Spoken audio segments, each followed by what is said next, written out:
Today's summer session is the basics of backwards planning. And in the interest of time and making sure you get to maximize this learning opportunity, we're going to use a really familiar task to demonstrate backwards planning. Because in a micro-learning setting like this one, familiar concepts are usually the easiest to remember and to reuse later. So let's get started.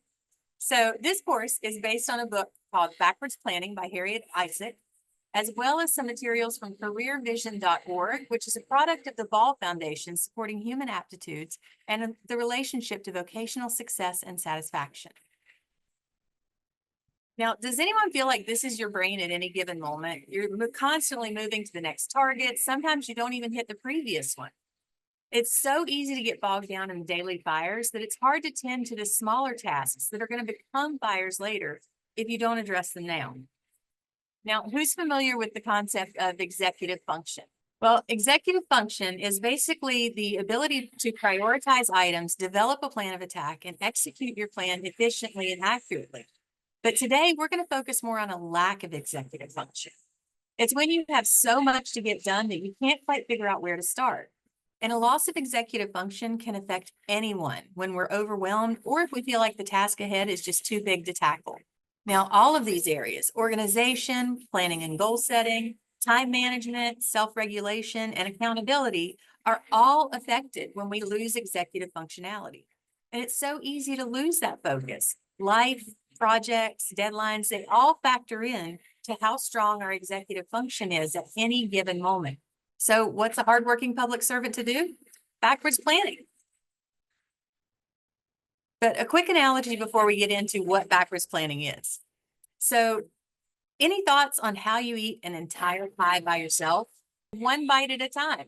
One bite at a time, though, it doesn't really tell you where to start. Do you slice it? Do you just dig in? And what about utensils? Do you need utensils? Do you go face first? If you go face first, who brings the napkins? These are all important questions you need to answer to know how to attack this pie. So begin with the end in mind. That's sound advice from the U.S. Department of Education and from the U.S. Armed Forces. They both use backwards planning for goal setting and achievement.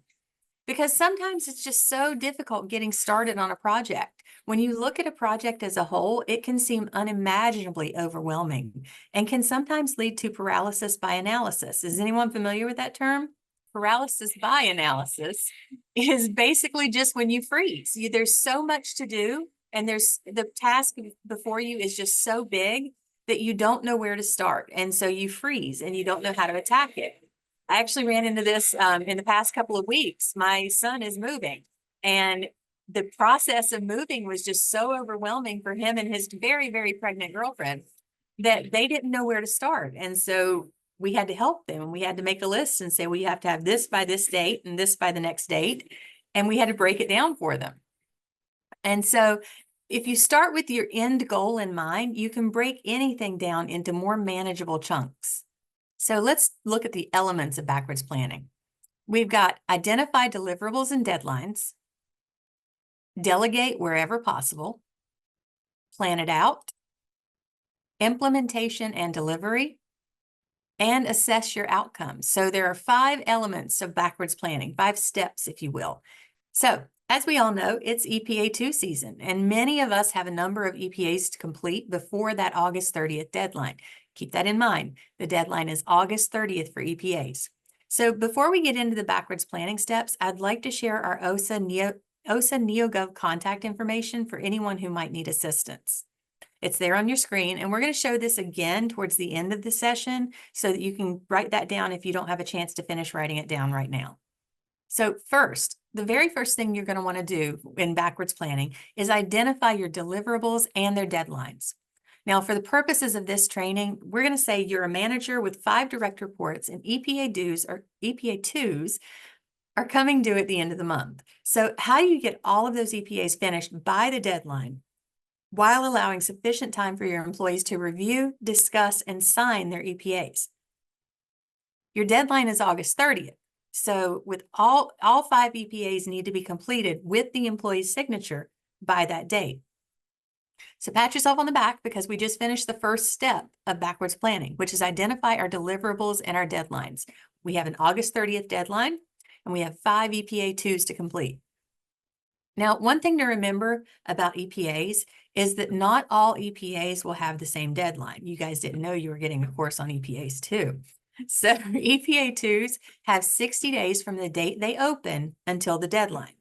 So if you or your employee started after January 1st, you may have an EPA 2 that is due at a later date than the standard August 30th deadline. And like I said earlier, we at OSA NeoGov are always happy to help with this, assist you with any NeoGov questions, any EPA questions you may have. So that's one element down. We've identified our deliverables and our deadlines. Next up is delegate. In this case, it's not really a good idea to delegate, seeing as EPAs are confidential. However, you can use the journal function throughout the year to document any issues and accomplishments made by your employees that can be pulled directly into an EPA.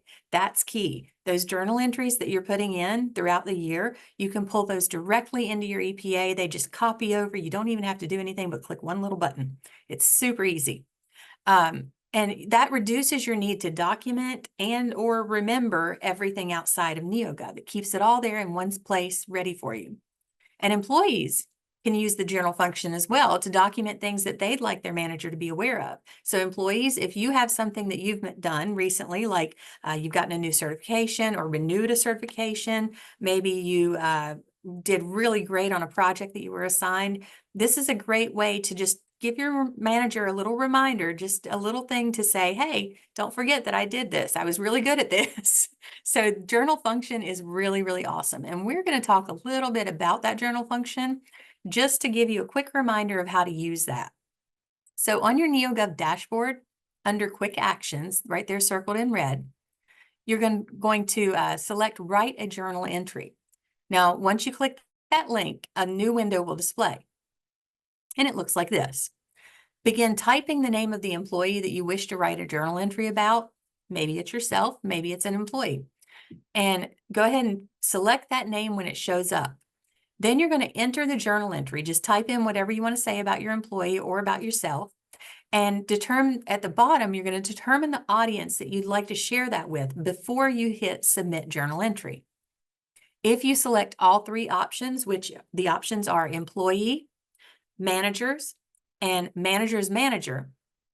So those are your three options. If you select all three options, then you, your employee, and your manager will be able to see that journal entry. Using that journal function is just vital to getting a good EPA really quick.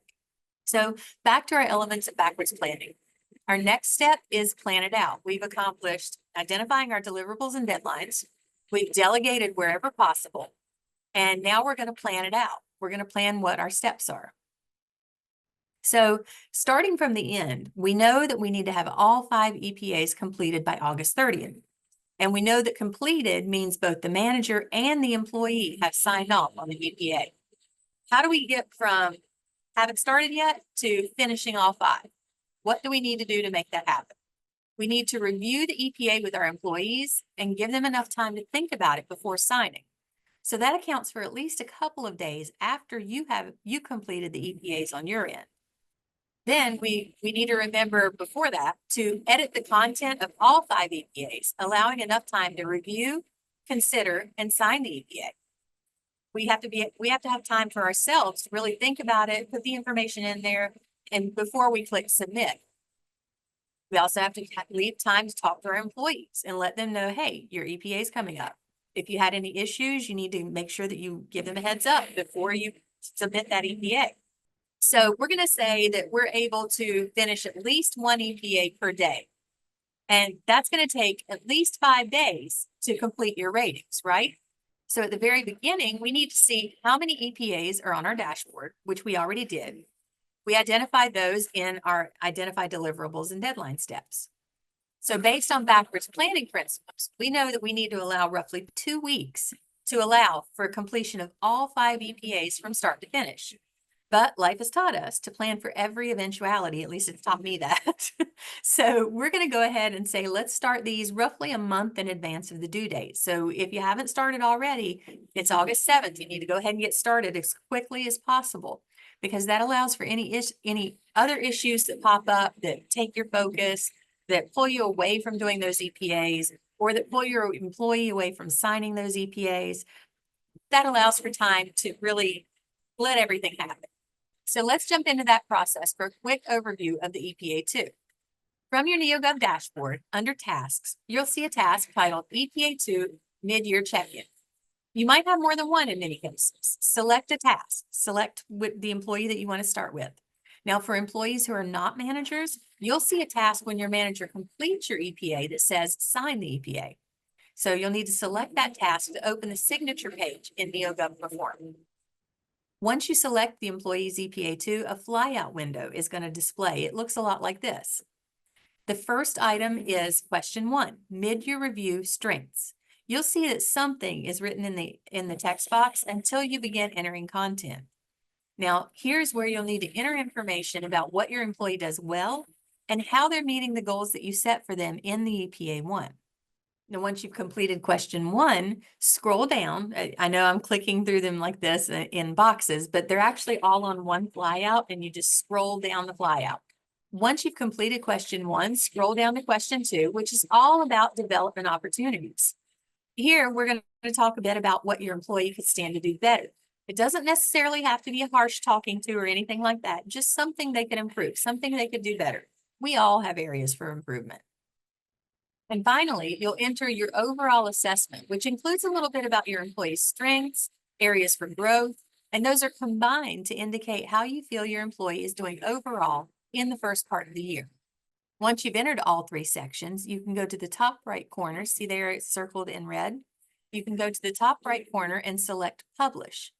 Now, bear in mind, when you select Publish, your employee will be able to see their EPA 2. So make sure you've already had a conversation with them about how they're doing and what they feel should be included in their EPA. Employees, when your manager sits down to talk with you before your EPA, definitely give them some ideas of what you think should be included in your EPA, things that you've done really well, things that you need to improve on. You know best what you've done. And so your manager is tracking everything. Your manager is putting those journal entries in, you're putting journal entries in, and all of that coalesces to make your EPA. If for any reason you need to stop working on the EPA 2 before you finish entering information, in that same top left corner where Publish is, you can select the Close button. And when you select Close, NeoGov will save your progress until you return to complete that task. Now we've identified our deliverables and deadlines. We've delegated when possible using NeoGov journal function. We've planned it all out. Next up is implementing our plan and delivering our results. So to make the delivery, we just need to complete those EPA 2s and get them off our dashboard, right? Not exactly. It's our responsibility as managers to ensure that employees understand their EPA and that they sign it on time. So take the time to sit down with your employees, discuss the EPA and why it's so important to sign or refuse to sign the EPA. Remember though, this is one thing to keep in mind for both employees and managers. Refusal to sign is a valid option. We've provided a venue to do that. You just select refuse to sign, but not taking any action, not selecting either sign or refuse to sign leaves you with an incomplete EPA, and that can have some serious consequences. Great work meeting your deadlines. Next, we assess our outcomes and see what we can do differently next time. This is when you question, did everything go the way you had hoped it had gone? Did your employee have any additional feedback to add?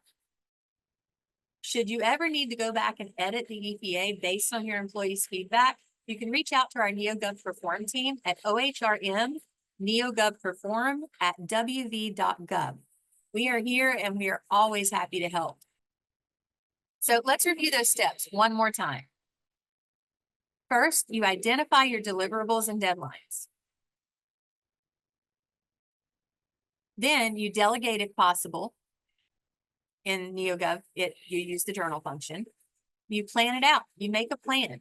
Sit down and say, okay, this is what I need to have done by this date. And if I need to have that done by this date, then I need to have this done by this date. Implement your awesome plan and make your delivery by meeting those deadlines. And finally, you're going to assess your outcomes. What could you do differently to improve your results next time? Is there anything you can do differently? Did everything go perfect? I hope it does. But if not, what could you do differently next time? I mentioned that my son and his girlfriend are having a baby, and I'm planning a baby shower. So the very first thing I did was my deliverables and deadlines. So I said, okay, what's my deliverable? I need to have an awesome baby shower by this Saturday. And so I need to think, okay, where's my place? Where's my location? Who's coming? Who all needs to get there? And is it within driving distance of everyone who's going to be there? Then once I nailed down the place and the location, I ordered the specialty foods, any specialty foods I needed to order. And so I worked backwards using those steps. I worked backwards to identify my deliverables and deadlines. I delegated where it was possible. I put my son in charge of a few things, put my husband in charge of a few things, did not put his pregnant girlfriend in charge of anything because it's a party for her.